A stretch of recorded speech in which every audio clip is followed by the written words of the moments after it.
It's on. Stop. I gotta stop looking at myself in this. Stop worrying about your accent. Everybody has an accent. I have an accent. Some people say they like my accent. I sound like Colin Firth and Hugh Grant had a love child. He somehow ended up ginger. How did I end up ginger? My parents aren't ginger. Maybe I was adopted.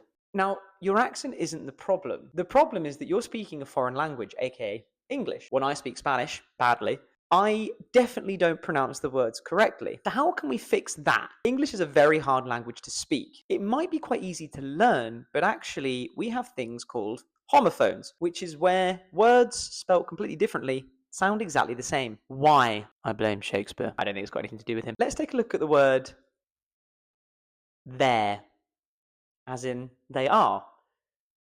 What about the word there? Like it's theirs. Those people over there. How about the word there? I just used that example in another example. I said, it's theirs over there. Theirs being those people over there, and there being the location that I'm referring to. What about the word pair? Like a pair, two. What about a pair of pairs?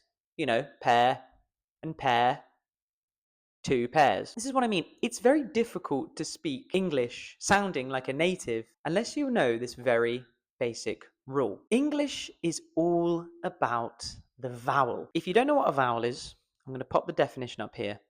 But essentially, a vowel is A, E, I, O, U.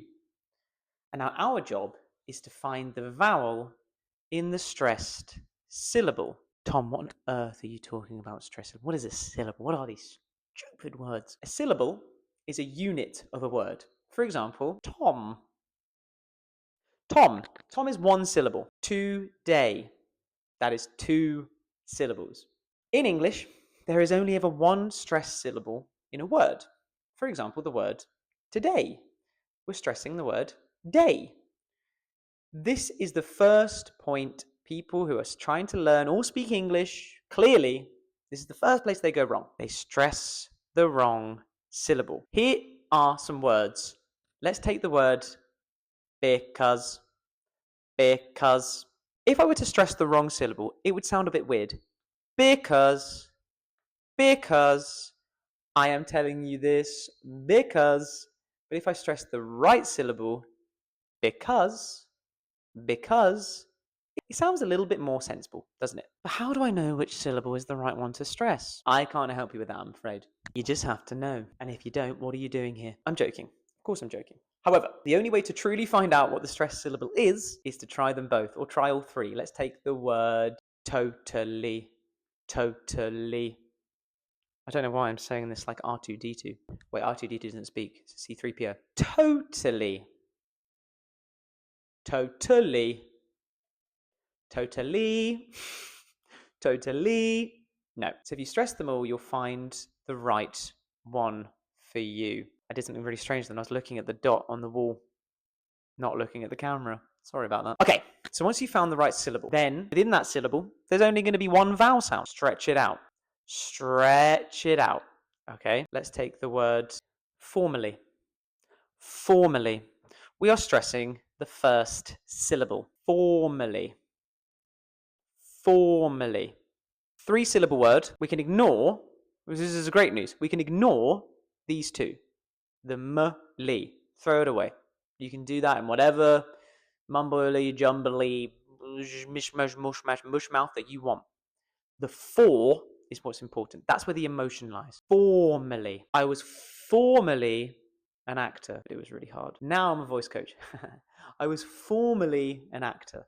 Okay, that's all that matters. This is my favorite example of this. Okay, so let's say, for example, you want to take the word amazing. Amazing. It's a great word. It's an amazing word. How do I make it sound amazing? Well, first of all, I find the stressed syllable. Amazing. Amazing. Amazing.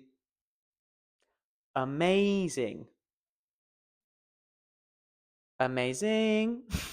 As much as I enjoy that last one, that is incorrect. Amazing. Okay.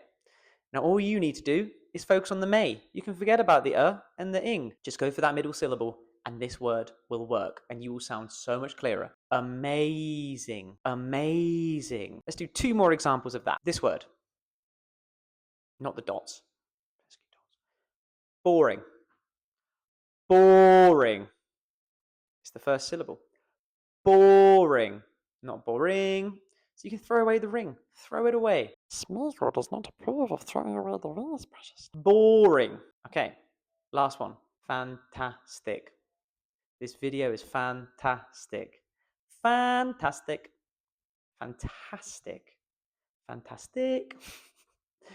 It's the middle one. Okay, it's not always the middle one. There might be a pattern sometimes, but there isn't. Let me just tell you that. Not always the middle one. Fantastic. Fantastic. Find the stressed syllable and then just give your energy and time to that vowel. Don't worry about the rest of the word. This is one really good hack when you're practicing your English pronunciation. Find the stressed syllable. There's a reminder of what that means. And then elongate the vowel sound in that syllable. Then you're well on your way to world domination.